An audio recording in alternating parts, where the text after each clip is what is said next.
Good morning, guys. Good morning. Welcome back to the channel. I don't have to be saying good morning, so good afternoon, good evening to anyone who is watching right now. I don't know what your time zone is in your timeline right now. My name is Modine and I'm a rabbit farmer. Yes, I'm a rabbit farmer.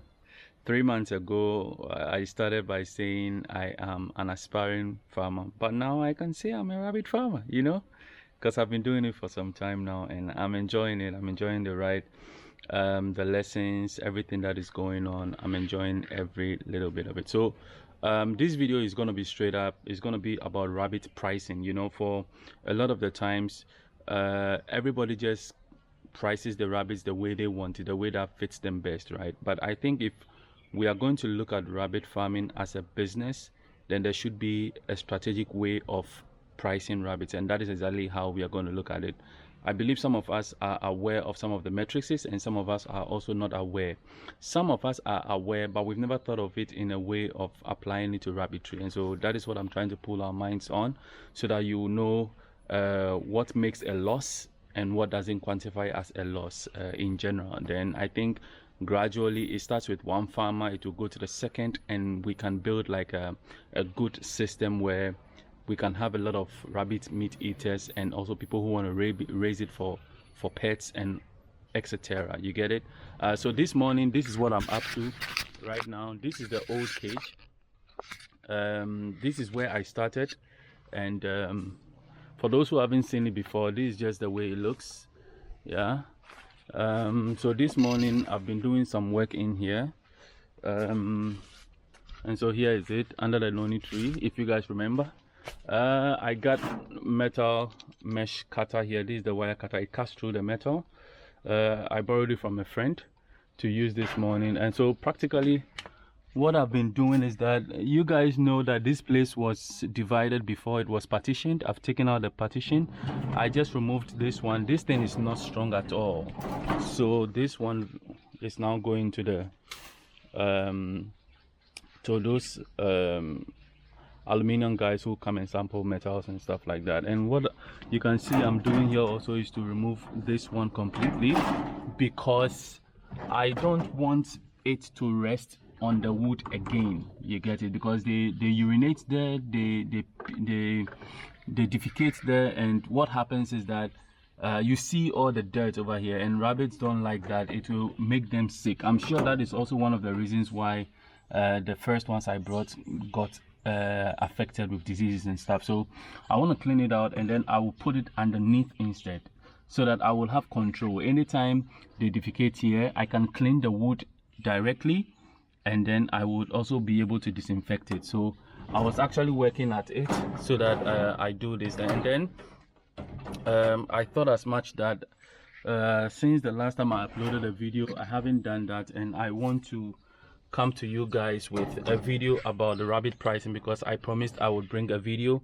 but haven't been able to do that. So this is how simple this thing works. You just hold it like that and then apply some pressure. Let me see, and then it just breaks. You see, that's just the way it works. So I'm done with this side. I just have to cut off this side right here, and then a bit more from this side and that side, and I can pull out this whole side from the whole cage, so we'll go to the other cage where I have my book, and then I will this thing is stronger. Yeah, it's cut, so that one is also off. Yeah, so anyway, as always, let me not waste your time. Let me just go straight to the point so that we talk about rabbit farming. One of the most important things I would say is when it comes to pricing of your rabbits is the fact that you have to always think about how much money you spend, so your cost involved in your rabbitry. You also have to know your target market. I made a video about the target market, and once you know all these factors and some of the things that contribute to your farming. So this is my rabbits now. This is the cage, this is the transformation. Somewhere in the middle of the video I'll give you an update on how old they are those that are here. These ones are out of the box now. They are 3 weeks old, and 2 weeks, 2 weeks, 2 weeks also. I'll give you an update on how they are all looking like, and maybe a few things that I've noticed so far. But for now, let's get into the video. So as I was saying, I've done a video already on the target market, and so you should watch it. It's my last video, so that you know. So I want to keep it simple so that we can all understand it and not make this video like a very long one. And so this is also part of marketing. Before you start marketing your rabbit, you should be able to tell how much you're going to sell the rabbit for. And so that is what we are going to do. So these are the things to factor in the final price.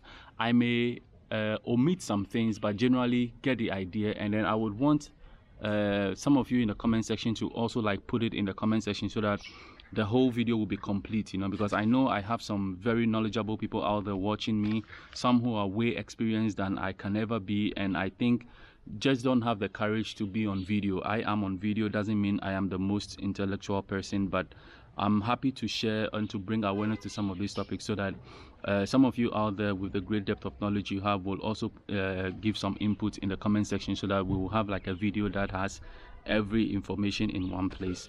And so this is what I was thinking. When you think about business and you want to look at selling something, there is a margin of which you price. You don't want to make all your profits at once because you first have to break even. Break even simply means if you put in 100,000, you should be able to get your 100,000 before you start making profit. That is, even if you don't make 100, even if you don't profit at all, as for your 100,000, you should get it. And so sometimes your pricing should be based on the line, on that borderline. You get it? And so one of the things is that your cost of cages go into the final price. Cost of feed go into your final price. Logistics, that is transportation, medication, etc. There are some things, some little things you do around that add up to the cost. You know, all those things come in there. Human labor, yourself, how much you value your time. This is debatable. I mean, someone will value 1 hour of their time as maybe 20 cedis or 30 cedis or 40 cedis, but holistically speaking, if that 1 hour of your time is actually 50 cedis and you are serving, let's say, 10 rabbits, then you have to divide it amongst all of them because that 1 hour was for all of them. It wasn't for one specific rabbit. You get it? So it still further gets the pricing down. That is, if we want to think about it like that holistically.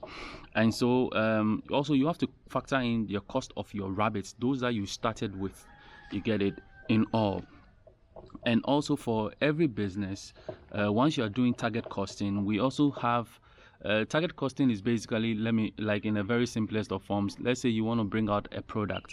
There is also a set target of the price in mind, how much you will want to sell it to the final end user. Not how much you want to sell it to the final end user, but you are factoring in how much money you want to use to produce the very product. You get it? So let's say I want to produce this phone, and I tell my engineers and those that are around this thing that I want to create a phone like this that does this and that and that and that for this group of people, but I don't want to spend more than 1,000 cedis on producing of the phone. You get it? And what happens is that they play with percentages and all that and try to factor in where to get what materials, what to prioritize on the phone. Should the priority be on the user experience? Should it be on the look? And then based on that, they will spread the percentages and know where money should go to and where it shouldn't go to and all that. And one of the most important things within that cost estimation, which is that 1,000 cedis for producing the phone, will be the profit margin. It is also included over there. So it means that they have to structure the whole thing in a way that at least they can put a 10% based on the company's preferences for profits. They have to put a 10% margin on there, or put, let's say, a 20% margin on there. It depends, but usually anywhere 10 to 20% profit margin is ideal for such a thing, right? And so that is what you have to look at when you're pricing your rabbits, right? And so profitability, or having to do a profitable rabbit farm, also depends largely on control. Control will help you in a lot of things. So for example, you have to have tabs on every little thing you're doing. You have to know everything about the rabbit. So yesterday, for example, I fed my rabbits some grass. Someone brought them grass, and immediately they chewed the grass. I started observing the urine color change, and I wasn't alarmed because I know within the grass that they got, the straw of it contains some liquid which was like whitish, milky form of thing. And around the time I gave them, it was in the afternoon. And so usually around that time, whenever they pee, because I know them so well, their urine is usually colorless. It's more like it's just bringing out the water they drink, right? And so I wasn't alarmed. I know that the food had gone in. One thing I was happy about was the fact that under a short period of while, like I gave them the grass to chew, and within like 2 hours or something, they were down urinating, and I already could see the urine color change to that whitish milky color. And immediately I knew that I was happy because I also know that their digestion is working, meaning at a faster rate, and I'm happy for that, you know, and that it's not taking them a long time to break down things. So that is something that excited me because I'm observing, and that is what I'm talking about. Control leads you to a lot of different places. It will make you to know them when they are not feeling well, what to do, which animal is better at this, who is not better at this, which animal is usually active but today not active, so that you know what you're doing. That is the control, and it leads to profitability. All those things are important in my view. You get it? So you can account for them in a good way. You get it? There are also things you should look at that will aid profitability, is to possibly subsidize your final rabbit price by making profit from other elements. So the urine, for example, the feces, leather of your skin. Maybe you could turn there is this thing I'll tell you guys that I did, but I never spoke about. So I named the rabbits, right? But practically I made people adopt them. You get it? I had this concept of, okay, adopt one, I'll name it after you, and then you pay me a sum. You see, this thing will like make you generate a little bit of money. And so these are some of the things you have to look at. Maybe you can let someone adopt like the whole cage. You get it? The whole cage. You name it after them. And then they give you like a system of naming where you can just give it maybe for a year or something. And then it is done. Then you give it to someone else and you charge for that. These are some ways you can make money off this rabbit thing. So let's go down into the cost of breakdown and see something. So for example, for me, my rabbits now, I'm opening my calculator right here to do some calculations. So I told you last time in the cost estimation I did that everything I've done so far cost me around 3,000 cedis. Let's just put it on this approximation. So 3,000 cedis at a cost. So let's say 3,000 cedis. I have rabbits that the grow period, let's say you want to sell them for meat. It's very important to know, if you want to sell them for meat, you are selling them off around 3 months or 4 months maximum, right? That means they've gained the necessary weight based on how you're feeding them, and etc, etc. So let's say I have about 40 rabbits I want to take care of, 40 rabbits that I want to sell.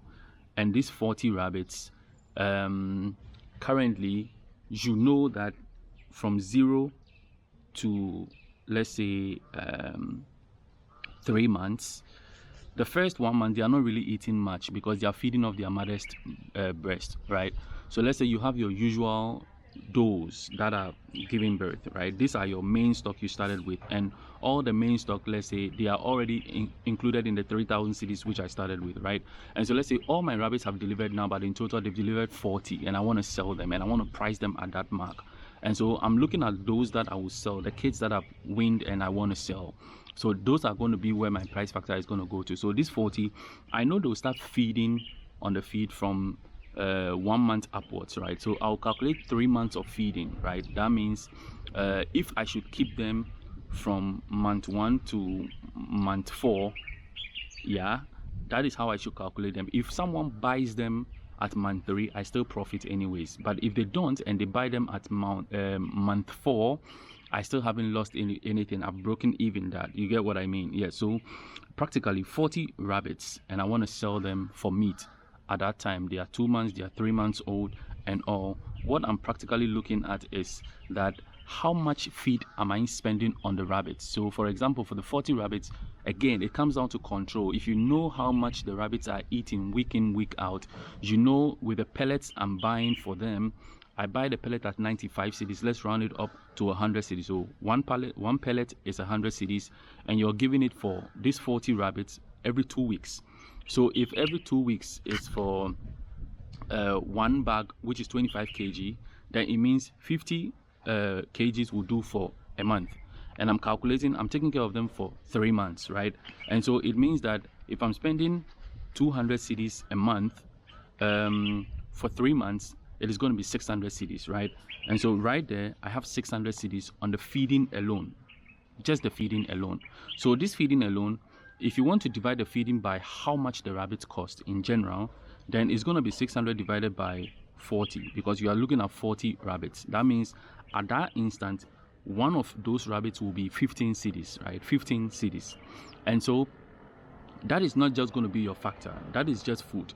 Now we look at the cages. Now the cost of cages is 3,000, right? And so you also want to say that 3,000 cedis divided by your 40 rabbits. Now this is going to be 75. Now mind you, if it's 75, then all of a sudden 75 plus 15 will put your rabbit at 90 cedis, which makes it super expensive. The reason why that is wrong is this: that 3,000 cedis you are looking at is supposed to be a cost on the mothers.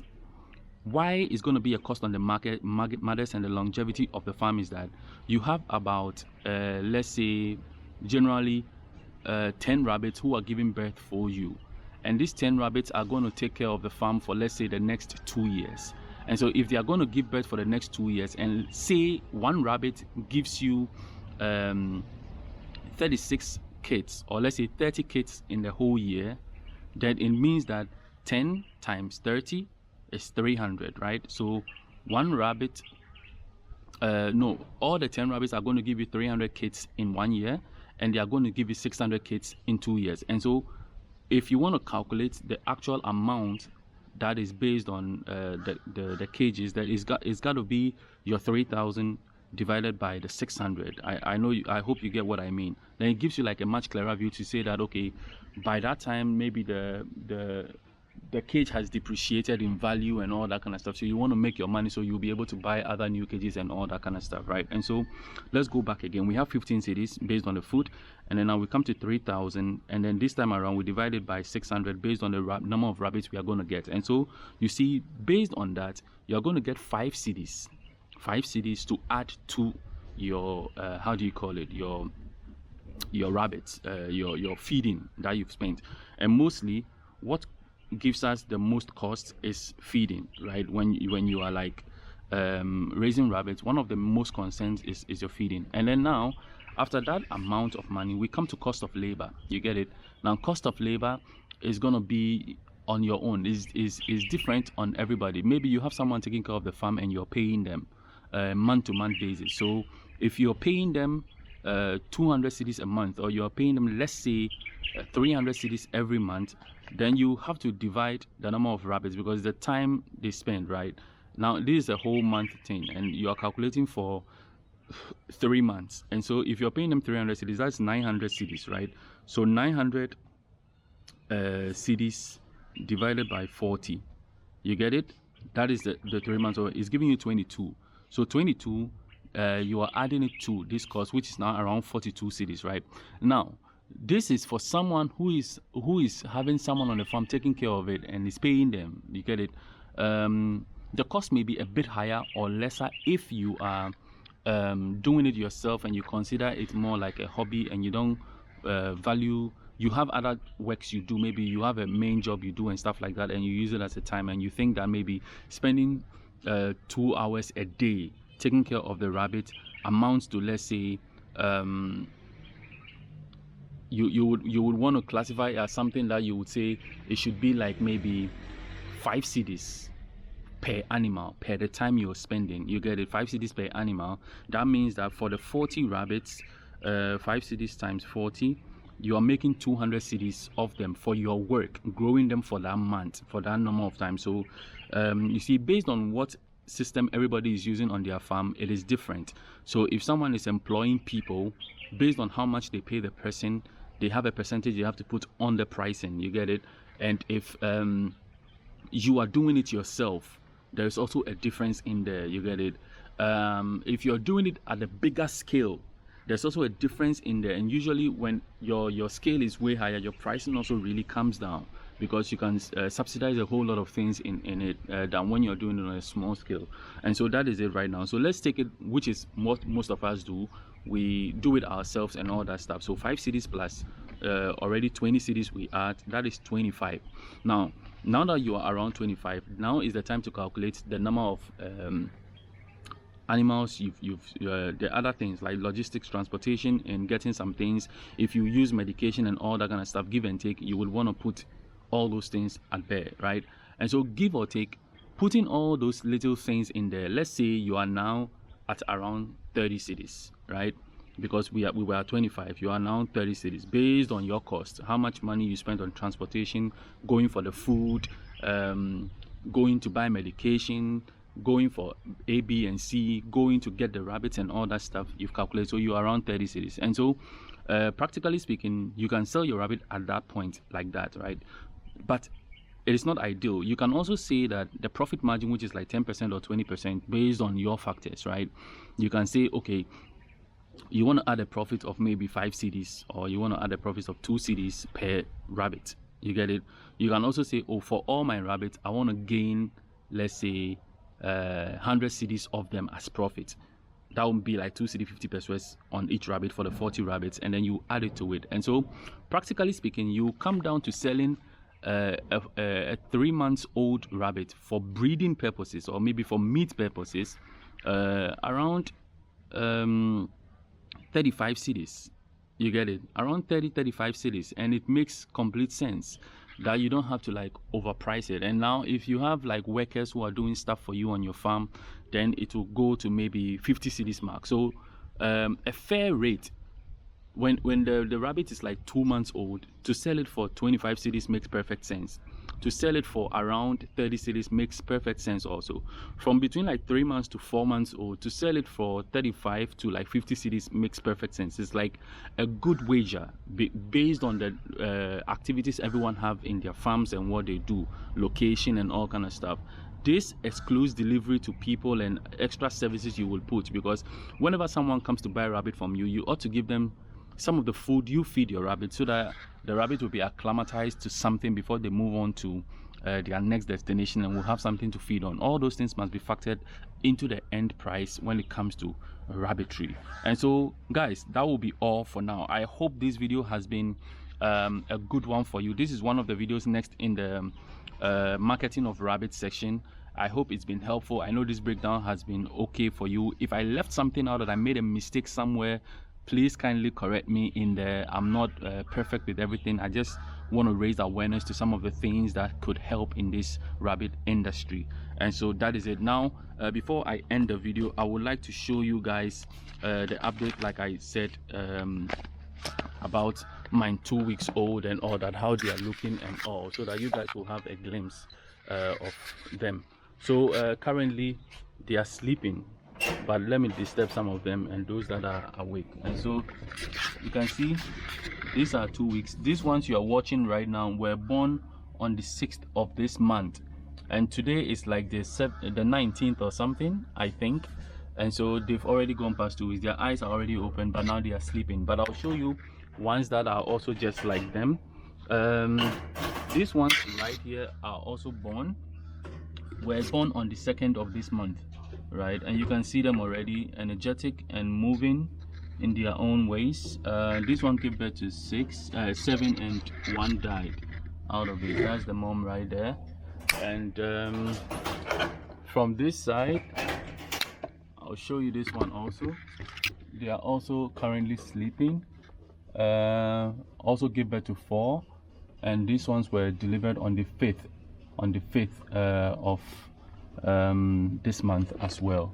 So here is one. You see how big they are right there? Yes, that is it right there. So about 2 weeks approximately, and that is what they look like. And so this update right here, I don't know why you are always in there. I don't know why you keep doing that. But these ones are currently 6 weeks old and counting. They'll be 7 weeks old somewhere on Wednesday this week. They are currently doing well. Some of them are smaller than the others. Like you see, this one, for example, is bigger than this one, right? And I know sometimes it just comes down to the spacing, you know, and competition and all that. That's why I'm trying to work on the other cage so that I will separate some of them and they will have enough space to like grow. I haven't bred their mom yet, and I have an experiment I'm running with this mom right here and that one right here. I'll bring you guys, it's on a breeding experiment, which I'll let you guys know and follow suit these days. These ones are 3 weeks old, and that is how they look like. So that is it from my side. I hope this video has been helpful to you guys. I'll come your way again with another video. Hopefully this video has not been too long, but even if it has, I've been able to impact something, and I know the contribution down in the comment section will be also amazing so that we can all learn something. Thank you very much and have a blessed one.